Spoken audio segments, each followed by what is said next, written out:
Olá, queridos, tudo bem? Estamos aqui com mais um estudo e hoje eu gostaria de estar falando sobre superando o momento difícil. Está lá em Jeremias, capítulo 29, de 1 a 13. Jeremias, capítulo 29, de 1 a 13. Vamos ler. Este é o conteúdo da carta que o profeta Jeremias enviou de Jerusalém aos líderes que ainda restavam entre os exilados, ao sacerdote, aos profetas e ao todo o povo de Nabucodonosor, deportara de Jerusalém para a Babilônia. Isto aconteceu depois que o rei Joaquim e a rainha mãe, os oficiais do palácio real, os líderes de Judá, em Jerusalém, os artesãos, os artífices, foram sido deportados de Jerusalém à Babilônia. Ele enviou a carta por intermédio de Eleazar, filho de Zafã, e Germarias, filho de Euquias, os quais Zedequias, rei de Judá, mandou a Nabucodonosor, rei da Babilônia. A carta dizia o seguinte: Assim diz o Senhor dos Exércitos, o Deus de Israel, a todos os exilados que deportei de Jerusalém para a Babilônia. Construam casas e habitem nelas, plantem jardim e comam dos seus frutos. Casem-se e tenham filhos e filhas, escolham mulheres para casar-se com seus filhos e deem as suas filhas em casamento, para que também tenham filhos e filhas. Multipliquem-se e não diminuem.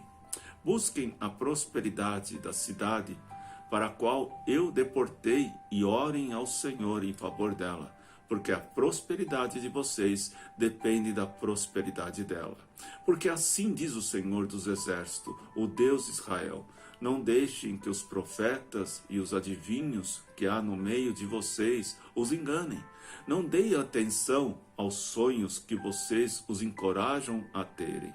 Eles estão profetizando mentiras em meu nome, e eu não os enviei, declaro o Senhor. Assim diz o Senhor: quando se completarem 70 anos da Babilônia, eu cumprirei a minha promessa em favor de vocês e trazê-los de volta para este lugar, porque sou eu que conheço os planos que tenho para vocês, diz o Senhor, planos de fazê-los prosperar e não lhes causar dano, planos de dar-lhes esperança em um futuro. Então vocês clamarão a mim, virão a orar a mim, e eu os ouvirei. Vocês me procurarão e me acharão quando me procurares de todo o vosso coração.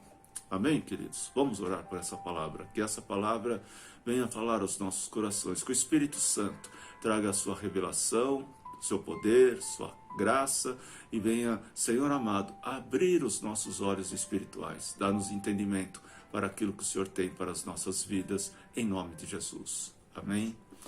É interessante, amado, este tema, superando o momento difícil. É que o povo de Israel foi levado para o cativeiro na Babilônia e eles estavam enfrentando uma crise ao qual nunca tinham enfrentado. E, ao mesmo tempo, eles foram para a Babilônia, foram sequestrados, foram presos em Babilônia, mas Deus permitiu. Sim, Deus permitiu, porque o povo estava em pecado, estava em rebeldia, e o povo precisava despertar, precisavam ser salvos, precisavam mudar o coração deles. Ao mesmo tempo que Deus assim o permitiu, Deus também trouxe uma revelação, uma carta de encorajamento para eles. E eles mandam o seu profeta escrever essa carta para que fosse lida para todos, para que eles entendessem que Deus estava agindo e que Deus estava cuidando deles. Nesta carta traz importantes instruções a eles, que haviam sido entregues pelo próprio Deus para serem escravos da Babilônia devido ao seu mau procedimento diante do Senhor. Então, eles nessa carta já estavam entendendo que havia sim uma correção de Deus, havia uma permissão de Deus. A carta de Deus os ensina que deveriam fazer naquele momento de crise em que eles iam estar vivendo, a partir daquele momento. As orientações que Deus dá a eles certamente também ajuda a cada um de nós, e nós vamos entender muito bem quando nós lermos esses versículos e vamos estar estudando cada versículo. Vai nos ajudar nesse momento que nós estamos passando. Eu gostaria de falar sobre 3 coisas que Deus quer que você faça diante desta crise, nesse momento difícil que nós estamos vivendo. 3 coisas que Deus quer que nós façamos. Primeira, haja ao invés de reagir. Sim, queridos, a primeira atitude que o povo de Israel teve diante da grave crise que passavam foi reagir da pior forma possível. Começaram a ouvir falsos profetas que diziam que logo voltariam para suas casas, pararam totalmente suas vidas, reagiram parando tudo e vivendo de uma vida medíocre. No Salmo 137, versículo 2, o salmista diz: ali nos salgueiros penduraram as suas harpas. Olha só o que o salmista diz. Isso nos mostra um pouco desta realidade, quando mostra que o povo estava totalmente desanimado. Já não havia mais alegria, as harpas, os símbolos de festividades, de música, de louvor, estavam pendurados e sem uso. Mas a carta de Deus os ensina que eles deveriam fazer, o que eles deveriam fazer no meio da crise. Veja lá em Jeremias 29, de 5 a 6, diz assim: edificai a casas e habitai nelas, plantai pomares, comei do seu fruto, tomai as esposas, gerai filhos e filhas, tomai esposas para os vossos filhos e dai as vossas filhas aos maridos, para que tenham filhos e filhas, multiplicai-vos e não diminuís. Então veja que a ordem do Senhor é para que eles tivessem uma vida, continuassem tendo a sua vida. Mesmo estando presos, mesmo estando exilados, Deus estava falando para eles: não parem, não parem, não parem de sonhar, não parem de orar, não parem de fazer, não parem de viver, né? E muitas vezes, ou na maioria das vezes, a crise, o medo, a insegurança, tudo aquilo que nós estamos ouvindo, tenta nos paralisar. É isso que o diabo quer. O diabo quer que você entre nesse desânimo, o diabo quer que você simplesmente deixe o tempo passar e não faça a tua parte. Olha o que ele diz: deveriam olhar para frente, não se abater diante da grave crise que iriam passar. Não havia espaço para reações erradas e ruins. Deus queria uma ação positiva deles. Então, a primeira situação que nós precisamos lidar, nós precisamos vencer o desânimo. Não nos deixar abater por mais que a situação esteja difícil. Por mais que você esteja vendo que as coisas estão piorando. Talvez você perdeu seu emprego, talvez você esteja com medo de você pegar essa enfermidade, você está exilado na sua casa, não podendo ter o convívio com seus familiares, com seus amigos, você não sabe qual será o futuro. Ah, meu querido, esses, né? Com certeza, aqueles que não sabem qual será o seu futuro, é porque ainda não têm a certeza do Deus que está na sua vida. Porque quando o Senhor está nas nossas vidas, o futuro pertence ao Senhor. Então eu não tenho que me preocupar com o dia de amanhã, eu tenho que viver o dia de hoje. E aqui Deus está sinalizando para o seu povo: vocês têm que voltar a viver. Vocês têm que voltar a sonhar, vocês têm que voltar a produzir, né? Então nós precisamos vencer o desânimo. 2 Coríntios, capítulo 4, versículo 8, diz assim: em tudo somos atribulados, porém não angustiados, perplexos, porém não desanimados. Em 2 Tessalonicenses, capítulo 3, versículo 3, diz assim: mas o Senhor é fiel e Ele nos fortalecerá e os guardará do maligno. Então, amados, nós precisamos vencer o desânimo. Por mais que o desânimo venha bater na tua porta, por mais que o desânimo venha tentar entrar na tua vida, você precisa rejeitar esse sentimento. Você precisa colocar para fora isso. Não permitir que isso venha te abalar. Não permitir que isso venha ter forças na sua vida. Em nome do Senhor Jesus, a vida não parou. Nós, por mais que podemos, entre aspas, achar que nós estamos produzindo, o Senhor está dizendo: produza onde você está, produza o que você tem, faça aquilo que o Senhor está colocando diante de nós. Precisamos vencer o medo. A outra coisa que aterrorizou todo o povo de Israel, além do desânimo, veio o medo das incertezas, o medo de que aquilo não, seria o fim das suas vidas, né? Lá no Salmo 34, versículo 4, diz assim: busquei o Senhor e Ele me respondeu e livrou-me de todos os meus temores. Olha que lindo, amado, o Senhor nos livra de todos os nossos temores, mas eu tenho que buscar no Senhor, eu tenho que colocar o coração no Senhor. No Salmo 56, versículo 3, diz assim: mas eu, quando estiver com medo, confiarei em Ti. Então, querido, quando você sentir também medo, insegurança, você sentir angústia, busca o Senhor, dobre teu joelho, clame a Ele, peça a sua misericórdia, peça para que Ele tire tudo isso que está bombardeando o seu coração, essas setas que estão tentando penetrar na sua mente. Não aceite esses pensamentos, não fique com seus pensamentos paralisados nesses dilemas que nós criamos e acaba tendo forças sobre a nossa vida. Não, em nome de Jesus. Então nós precisamos sim combater o desânimo, nós precisamos combater o medo e nós precisamos vencer a ansiedade. Ah, queridos, imagina a ansiedade desse povo e a nossa ansiedade de querer que as coisas se resolvam o mais rápido possível, do ponto de você não conseguir mais, talvez, dormir, talvez se alimentar de uma forma direita, de você conseguir ter um momento com a sua família. A ansiedade, ela acaba atrapalhando todos nós, né? Porque a ansiedade, a única coisa que poderia ser usado pela ansiedade seria para buscar a presença do Senhor, só isso. Mas em outro aspecto, ela é totalmente negativa. Lá em Mateus, capítulo 6, versículo 27, diz assim: quem de vocês, por mais que se preocupe, pode acrescentar uma hora que seja na sua vida? Olha o que ele está dizendo aqui. Né? O que nós podemos fazer? O que nós podemos mudar? Né? Será que eu posso mudar o curso do mundo agora? Será que eu posso mudar o curso do que está acontecendo? Então nós dependemos totalmente de Deus, nós dependemos totalmente da ação divina do Senhor. No Salmo 94, versículo 19, diz assim: quando a ansiedade já me dominava no íntimo, o teu consolo trouxe o alívio à minha alma. O consolo de Deus, o consolo de Deus. Lembra-se que Jesus falou para os seus discípulos que Ele iria deixar o seu Consolador.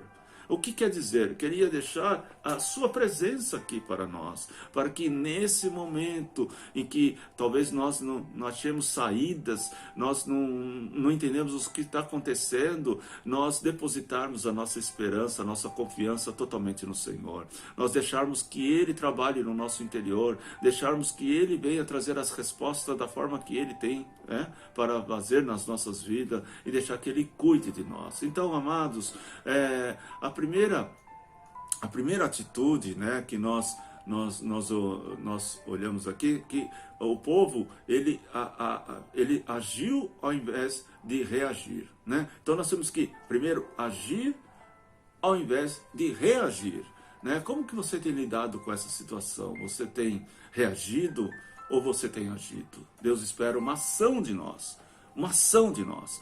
A segunda lição que eu tiro é que seja biblicamente realista. Quer dizer, que você seja seguro na palavra do Senhor, que você seja seguro nas promessas do Senhor. O povo se enganava a si mesmo quando alimentava os seus corações com falsas esperanças contrárias ao ensino de Deus. Como é bom, né, nós ouvirmos aquilo que nós queremos ouvir. É ótimo. Mas não é assim, queridos. Nós temos que aprender a ouvir aquilo que Deus quer falar conosco.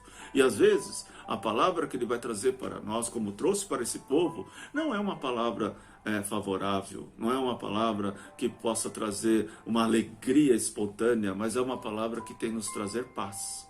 Por mais que Deus fale com o povo, olha, são 70 anos que vocês vão ter que estar neste lugar.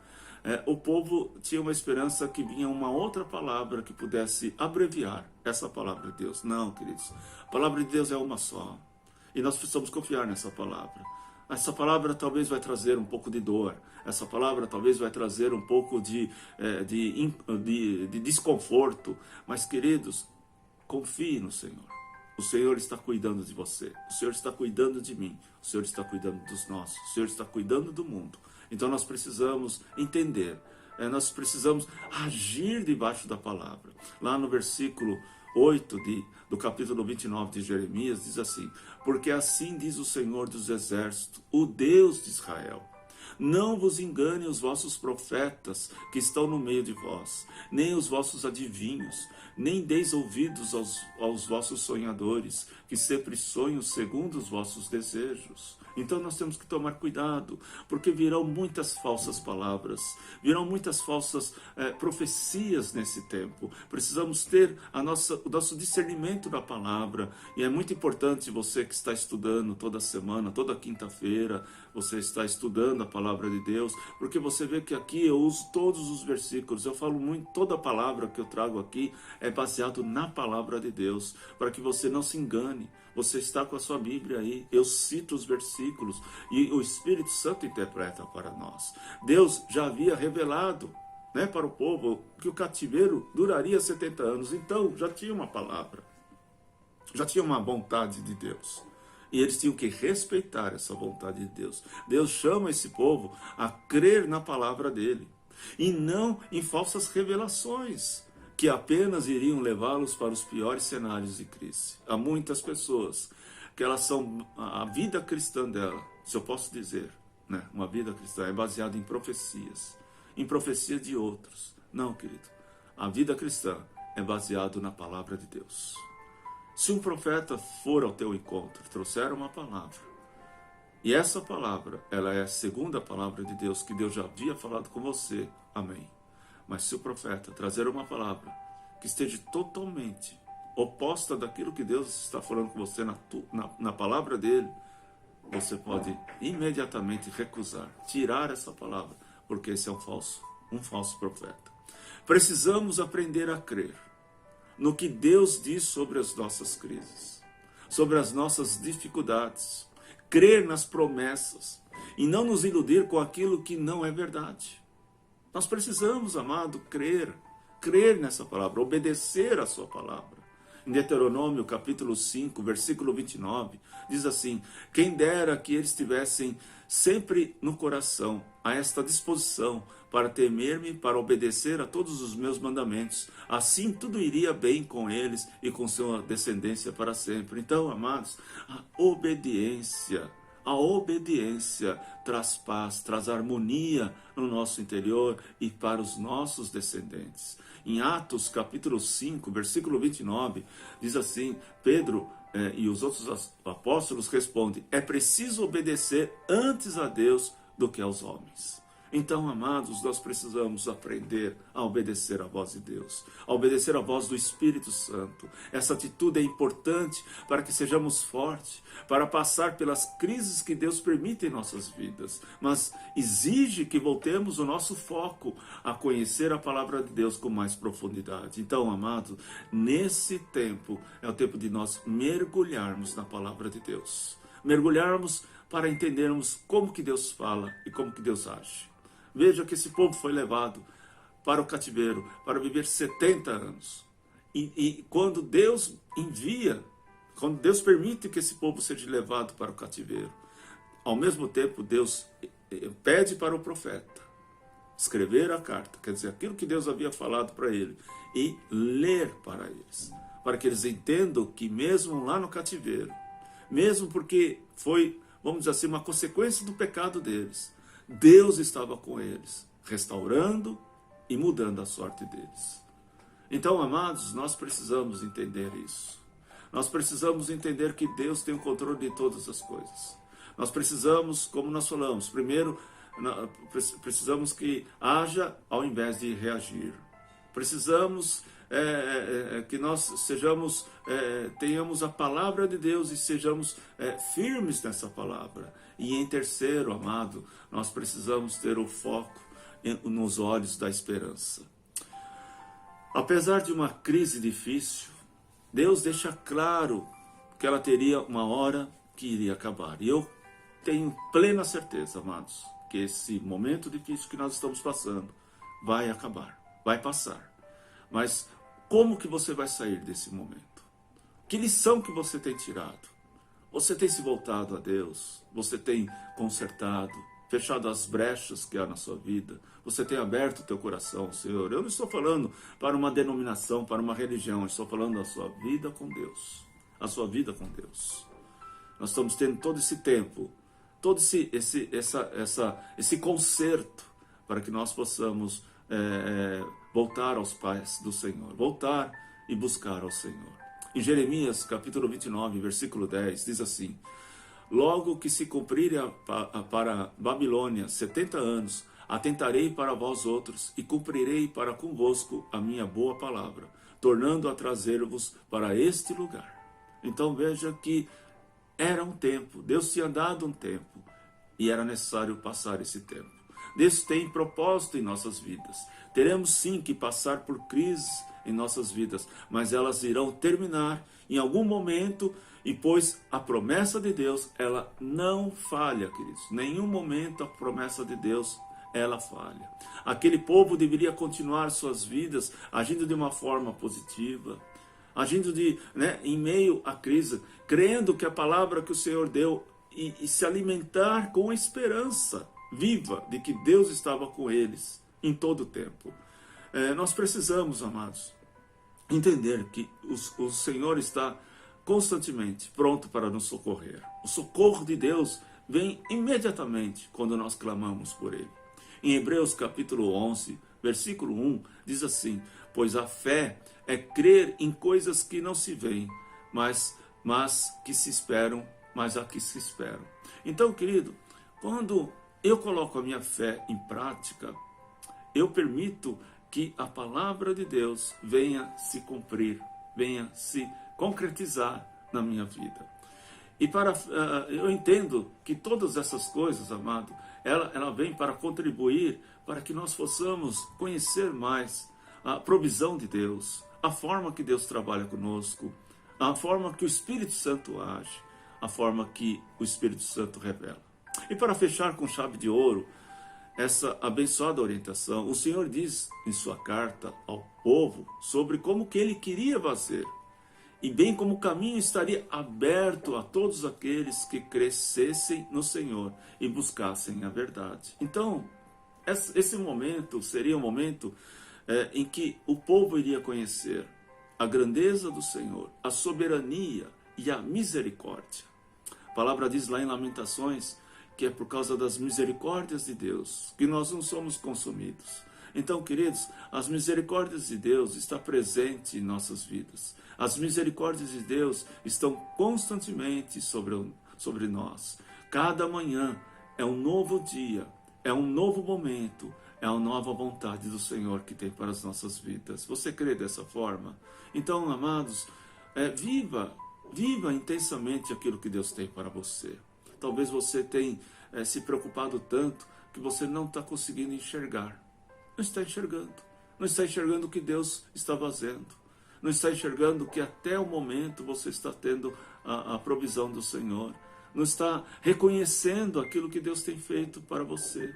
Ah, pastor, mas eu tenho tantas contas para pagar e não vou ter dinheiro para pagar. Ah, eu estou agora assim, Queridos, entrega tudo ao Senhor. Eu sei muito bem o que é isso, mas entregue tudo ao Senhor. Deixe as suas queixas nas mãos do Senhor. Coloque o teu coração no Senhor. Busca conhecer mais a Deus. Busca depender mais do Senhor. Se arrependa dos seus pecados. Peça para que Ele perdoe seus pecados. Diga a Ele: Senhor, eu estou completamente nas tuas mãos. Eu quero me render. Eu quero entregar tudo no teu altar. Eu quero confiar plenamente no Senhor. Eu quero aprender a confiar. Não querer agir da minha forma. Eu não quero me precipitar com palavras e não quero me angustiar com pensamentos. Em nome do Senhor Jesus. Lá em Jeremias, capítulo 29, de 11 a 13, diz assim: eu sei que pensamentos eu tenho ao vosso respeito. Diz o Senhor: pensamentos de paz e não de mal, para nos dar a fim do que desejais. Então me invocareis e passareis a orar a mim, e eu vos ouvirei, e buscar-me-eis e me achareis, quando buscareis de todo o vosso coração. Sabe, queridos, é isso que Deus quer para nós. Porque a palavra diz que Ele tem pensamentos, Ele já tem. Ele tem o seu propósito para cada um de nós. Mas nós precisamos conhecer esse propósito. Nós precisamos conhecer a sua vontade. Por isso, nós precisamos buscar, e buscar de todo o nosso coração. Buscar de toda a nossa alma. Sabe, você dizer realmente, Senhor, eu dependo de Ti. Senhor, eu não confio nas respostas que o mundo dá para mim. Eu só confio no Senhor. O Senhor é o meu escudo, o Senhor é a minha rocha.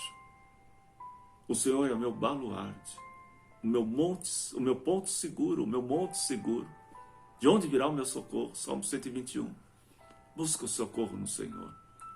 O resultado de passar pela crise como Deus quer é que estaremos com Ele antes, durante e depois. Eu vou repetir. O resultado de passar pela crise como Deus quer é que estaremos com Ele antes, durante e depois. Colhendo na nossa vitória dia a dia e glorificando o nome dEle. Nos Salmos 146, versículo 5, diz assim: como é feliz aquele cujo o auxílio é o Deus de Jacó, cuja esperança está no Senhor, no nosso Deus. Em Romanos 15, versículo 13, diz assim: que o Deus da esperança encha de toda alegria e paz por sua confiança nele, para que vocês transbordem de esperança pelo poder do Espírito Santo. Olha que maravilhoso, amado. Quando a nossa esperança está no Senhor, nós temos o seu auxílio, nós temos o seu cuidado. Em Romanos capítulo 12, versículo 12, diz assim: alegra-se na esperança, sejam pacientes na tribulação, perseverem-se na oração. Então, queridos, nós temos um caminho, nós temos aí talvez ainda uma travessia, mas Deus nos aguarda do outro lado. Deus nos aguarda do outro lado. Lembra daquele texto que eu já mencionei, em que os discípulos estavam naquela tempestade? Antes deles enfrentarem aquela tempestade, Jesus fala para eles: olha, vai para o outro lado, eu encontrarei com vocês lá. Aqueles discípulos, eles iam passar por aquela tempestade. Eles iam conseguir passar. Porque o Senhor já havia falado para eles que iria guardar eles do outro lado. Se Deus havia falado para eles que Ele estaria do outro lado, a palavra dele não voltaria em vão. Mas o que aconteceu? No meio da tempestade, aqueles discípulos começaram a gritar, desesperados. O Senhor poderia muito bem ficar sentado, esperar, porque havia uma palavra que não iria voltar vazia. Nenhuma daqueles homens iam morrer. Poderia até perder o barco, mas morrer não iriam morrer. Mas Jesus foi ao encontro deles. Porque quando nós clamamos por socorro, por mais que tenhamos uma palavra, e sobre essa palavra não vamos de forma alguma, nós não vamos desfrutar dela. Nós iremos sim viver essa palavra. Quando nós buscamos, quando nós descansamos. Mas se nós clamamos, porque nós não estamos conseguindo, porque está difícil essa caminhada, o Senhor vem ao nosso encontro. Ele vem ao nosso encontro, como foi ao encontro daqueles discípulos. E ao entrar no barco, cessou imediatamente aquela tempestade. O que eu quero que você pense nesse dia: como que está o seu relacionamento com Deus? Como que está a sua vida de intimidade com Ele? Você tem permitido Ele agir na sua vida? Você tem confiado Ele toda a sua vida? Você tem descansado no Senhor? Você tem vivido o propósito do Senhor? Você tem vivido esse momento com a sua família, na intensidade? Ou você simplesmente está deixando os dias passar e não está fazendo nada? Não tem orado, não tem buscado na palavra, não tem jejuado? O que você tem feito esses dias? Sabe, querido, o Senhor está falando conosco para que nós possamos fazer a nossa parte. Qual que é a nossa parte? A nossa parte é agir. Agir em direção da palavra. Confiarmos na sua palavra. Sejamos biblicamente realistas. Foco nos olhos da esperança. O que você tem feito para que você possa crescer nesse momento? Para que você possa romper. O Senhor está cuidando de você. O Senhor está nesse momento dizendo: filho meu, filha minha, eu quero dirigir os seus passos, porque as pessoas me conhecerão através da sua vida, do seu testemunho, desse momento difícil que você está passando. Eles vão me conhecer. Haverá um sorriso, haverá um cântico, haverá louvores, haverá prazer de viver, haverá alegria. É isso que você tem expressado todos os dias, superando esse momento difícil. Como que você está superando? Eu quero encorajá-lo a você entregar totalmente a sua vida ao Senhor. Vamos orar. Senhor amado, eu sei que esse momento está muito difícil para todos nós, mas o Senhor é aquele que escreveu uma carta para cada um de nós. E todos os dias, nós temos essa carta nas nossas mãos, que é a Tua Palavra. Há promessas, há, Senhor, palavras maravilhosas.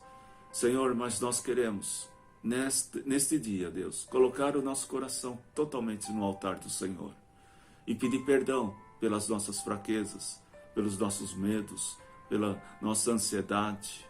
Ó Deus, perdoa-nos, ó Deus, porque quantas vezes nós passamos o dia sem buscar a Tua presença, sem, Pai, ter essa esperança renovada no Senhor. Pai, em nome do Senhor Jesus, nós não queremos deixar nada encostado daquilo que o Senhor quer que nós usemos. Nós queremos ser um adorador, nós queremos expressar através do nosso testemunho, através da nossa oração, queremos que a Tua glória seja revelada nas nossas vidas, nesse tempo difícil. Pai, que o Senhor dê graça para cada um dos meus queridos que estão nesse momento assistindo esse vídeo, Deus. Em nome de Jesus, que o Senhor possa, Senhor amado, visitar cada um dos Teus filhos nesse momento e transformar, ó Deus, nesses corações que estão abalados, abatidos, em um coração renovados, cheios da esperança e da alegria do Senhor. Aquele que não tem a certeza da salvação, possa, Senhor amado, abrir o seu coração neste dia e entregar para o Senhor. Aquele que está afastado no Senhor, possa voltar para o Senhor. Pai, em nome do Senhor Jesus, que o Senhor possa restaurar cada uma destas vidas e trazer, Senhor, um vigor novo, uma esperança nova e ajudá-los a vencê-los todas essas dificuldades. Use cada um dos Teus filhos, traga o suprimento, traga cura nesta casa, traga restauração nesta família, traga paz, traga o perdão, traga a libertação, no nome do Senhor Jesus. Senhor amado, que a bênção do Senhor, que o poder do Senhor, que o Espírito Santo possa manifestar através da Sua palavra, através da Sua presença em cada um dos Teus filhos. No nome do Senhor Jesus. Amém. Amém, queridos? Não deixe de divulgar esse vídeo. Envie para outros. Abençoe a outros. E que possa ser um instrumento. E que você venha ser um grande instrumento nas mãos do Senhor. Que o Senhor te abençoe. Que a paz que excede todo entendimento esteja no seu lar, esteja na sua vida. Viva o propósito de Deus. Vamos vencer. Estamos vencendo. Pode contar comigo, com as minhas orações. Em nome de Jesus. Amém.